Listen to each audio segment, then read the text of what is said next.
네, 여러분 안녕하세요. 고전의 한수를 알려드리는 엄태범TV입니다. 여러분 반갑습니다. 여러분 요즘 코로나 때문에 힘드시죠?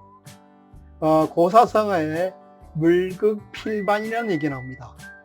이 사물은요, 정점에 다루면 반드시 하강한다는 뜻입니다. 아무리 코로나가 극성을 부려도 언젠가는 우리 주위에서 물러날 겁니다. 그 시기가 멀지 않은 것 같아요. 조금만 참고 기다리시면 아마 좋은 일이 있을 거라고 판단이 됩니다. 여러분, 오늘 고전의 한수 강의 주제는요, 칭찬받는 상사는 위험하다, 이런 주제를 가지고 좀 말씀 좀 드려볼까 합니다. 뚱따지처럼 칭찬받는 상사가 왜 위험할까요? 여러분들, 조직에서 직급이 낮을 때는요, 내가 열심히 해서 상사로부터 칭찬을 받는 게 좋습니다. 그러나 직급이 높아지고 어느 정도의 사회적 지위가 되면요, 내가 열심히 해서 칭찬받는 게 아니라 우리 조직원들, 부하 직원이나 동료 직원이 열심히 해서 그 직원들이 칭찬을 받을 수 있도록 하는 게 진짜 상사입니다. 이런 측면에서 오늘 강의 주제를 가지고 나왔습니다. 우리 예전에 이런 말이 있습니다. 기는 놈 위에 나는 놈이 있고, 나는 놈 위에 더 무서운 놈이 있어요. 여러분들, 나는 놈 위에 더 무서운 놈이 있는데, 그 어떤 놈이라고 생각하십니까? 그렇습니다. 묻어가는 놈이에요. 묻어가는 놈을 우리가 비판적으로 생각할 게 아니라, 여러분, 다른 측면에서 한번 고민해 보도록 하겠습니다. 여러분, 노자의 도덕경에 이런 말이 나옵니다. 상사가 네 종류의 상사가 있습니다. 첫 번째 상사는요, 부하들이 막 칭찬합니다. 그걸 통상 예지의 리더십이라 그래요. 두 번째 상사는요, 부하들이 사무실에 우리 상사가 있네, 요 정도만 느끼는 상사를 유지의 리더십이라 그래요. 세 번째는요, 부하들이 막 두렵게 만들어요. 부하들 막 벌벌 떨게 합니다. 이 상사를 외지의 리더십이라 그러고, 끝으로 부하들이 깔보고 욕합니다. 이런 상사를 모지의 리더십이라 합니다. 여러분들은 1번, 2번, 3번, 4번 이 리더 중에 어떤 상사가 최고의 리더라고 생각할까요? 그 대부분의 상사는 1번, 부하들이 직전하는 상사를 최고의 상사라고 이야기합니다. 그런데요, 노자의 도덕경에서는 좀 얘기가 틀립니다. 노자의 도덕경에서는요, 2번, 부하들이 사무실에 상사가 있다, 요 정도만 느끼는 상사를 최고의 상사라고 봅니다. 노자의 도덕경에 이런 말이 나옵니다. 태상부지유지, 기차친이애지, 기차외지, 기차모지라는 말이 나옵니다. 최고의 리더십은 유지의 리더십이라고 합니다. 유지의 리더십은요, 아무것도 안 하는 것이 아니라 조직원이 할 수 있도록 적극적으로 분위기를 만들어주고 키워주는 리더십을 유지의 리더십이라고 합니다. 여러분들, 1번, 부하들이 칭찬하는 상사는요, 조직이 작고 하위 직급일 때는 통하는 얘기입니다. 그러나 규모가 커지고 부하 직원이 많아질 때는 내가 칭찬받는 게 아니라 부하 직원이 칭찬받을 수 있도록 해야 되는 거예요. 그래서 부하 육성의 의무가 있는 겁니다. 두 번째, 유지의 리더십은요, 사무실에 상사가 있다, 요 정도만 느끼는 거예요. 왜냐하면 훌륭한 상사는요, 사건이 생기기 전에, 문제가 발생하기 전에 사전에 다 정리하는 거예요. 그러니까 부하 직원들이 느끼지를 못하는 거예요. 왜? 문제가 발생하든지 민원이 발생하든지 그 전에 미리 눈치채고 정리를 했기 때문에. 여러분들, 훌륭한 장사꾼은요, 좋은 물건을 깊숙이 감춥니다. 겉으로 보기에는 허접한 그런 가게 같아요. 그러나 훌륭한 장사꾼은요, 좋은 물건을 감추고 있습니다. 그래서 유지의 리더십은요, 아무것도 안 하는 게 아니라 조직원들이, 부하 직원들이 할 수 있도록 분위기를 만들어주고 장려해주는 고도의 리더십이다. 이렇게 보는 겁니다. 세 번째, 부하들이 두렵게 만드는 상사. 여러분들 많이 보셨죠? 부하들을 벌벌 떨게 합니다. 여러분들, 이런 리더 밑에는요, 부하 직원들이 오래 있을 수가 없어요. 가능하면 빨리 그 상사 곁을 떠나려고 합니다. 그러니까 인사철이 되면 어떻습니까? 바로 이전하는 거예요. 리더는 혼자 일하는 게 아니에요. 여러 사람이 같이 모여서 일을 하는 겁니다. 리더는요, 남의 닭으로 알을 낳는 거예요. 내 혼자 갈 수 없는 거예요.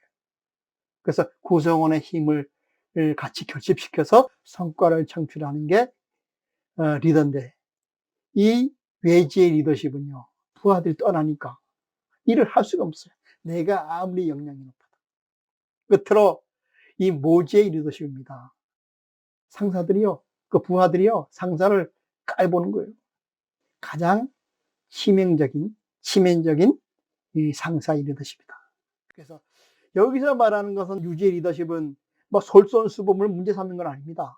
물론 솔선수범을 해야 되겠죠. 그렇지만 그 이전에 내 직급이 높아지고 상위 직급에 들어갈수록 우리는 크게 보고, 그죠? 부하 육성을 해야 된다는 그런 측면에서 이해를 해주면 되겠습니다. 제가 은행에 팀장으로 근무할 때입니다. 우리 그 당시에 우리 그 지점에 실적이 40개 사무소 중에서 36위를 했어요.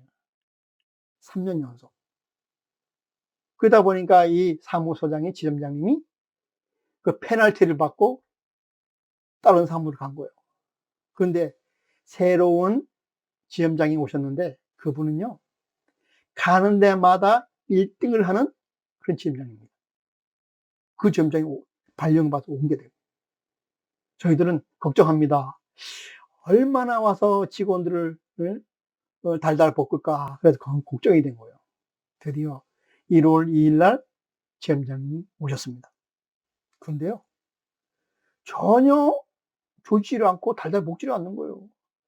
회의할 때도요, 별 얘기가 없습니다.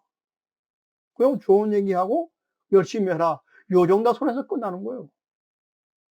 그런데요, 3개월이 지나니까 갑자기 우리 사무소 실적이 쫙 올라가는 거예요.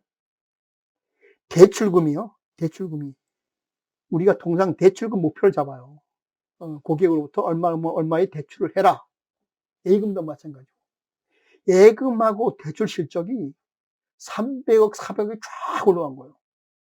직원들이 열심히 한 것도 아닙니다. 왜? 실적이 200억, 300억, 400억이 올라갔을 거예요. 그렇습니다. 지점장이 가지고 온 거예요. 지점장은 사무소가 이동할 때마다 VIP 고객, 소위 말해서 자기가 관리하는 고객의 모든 예금과 대출금, 금융거래 현황을 같이 가져오는 거예요. 그러니까 그 사무소 가는 데마다 1등 할 수밖에 없는 구조입니다. 그러니까 직원들은 어떻게 해요? 크게 스트레스 안 받으니까 우리 지점장 잘한다고 박수치고 환호합니다. 칭찬합니다. 그런데요, 그 지점장이 연도 말에 열심히 해서 또 1등을 한 거예요. 그러니까 그 본부에서 또 발령을 합니다. 더 큰 사무소로 그 지점장을 발령을 해서 그 지점장이 갑니다. 그리고 새로운 지점장이 오셨습니다. 그 다음에 실적은 어땠을까요? 그렇습니다. 곤두박질하는 거예요. 결정. 그 다음 지점장님은 어떻습니까? 굉장히 힘이 드는 거예요. 왜? 전임 지점장이 부하직을 육성을 해서 시스템을 만들어 놓고 갔어야 되는데 본인이 열심히 하는 바람에 부하 직원들은 어떻습니까? 역량을 키워주지 못한 거예요. 조직이 엉망이 되는 거예요. 본인이 열심히 하는 것보다 더 중요한 게 뭘까요? 그렇습니다. 골고루 부하 직원들 골고루 잘할 수 있는 그런 게 되게 중요한 거예요. 직원들 역량을 키우지 못해가지고요, 한 사람한테 의존하면요, 당장은 편해요. 그렇지 못했습니까? 조직은 굉장히 치명타를 입는 거예요. 여러분들, 서커스단의 광대가 갑자기 사라지면 어떻게 될까요? 갑자기 사라졌습니다. 망한 겁니다. 우리 조직도 마찬가지예요. 어떤 직원이 열심히 해서 잘하다가 그 직원이 사표를 내고 가게 되면 어떻게 될까? 치명상입니다. 여러분들, 가장 무서운 회사는요, 내가 없어도 어떤 한 사람이 그만둬도 잘 돌아가는 조직이에요. 잘 돌아가는. 예를 들어서 최고의 실적을 올리던 직원이 회사를 그만둔 거예요. 그래도 어느 누가 와도 그 자리 갖다 놔도 예전의 실적하고 별반 타격을 안 보는 거예요. 그게 최고의 조직입니다. 이건 뭡니까? 개인의 역량이 아니라 조직의 역량, 부하 직원의 역량을 만들어 놨기 때문에 가능한 얘기입니다. 그래서 훌륭한 상사와 훌륭하지 않는 상사의 차이점이 있습니다. 훌륭한 상사는요, 내가 없어도, 내가 떠나도 우리 조직, 우리 이 시스템은요, 부하 육성을 해놨기 때문에 잘 고대로 흘러갑니다. 상사가 명예를 독점하고 칭찬을 독점하게 되면 문제가 될 수 있습니다. 바꾸어 말하면 부하 직원 육성에 장애가 될 수 있다는 거예요. 상사의 궁극적인 목적은 뭘까요?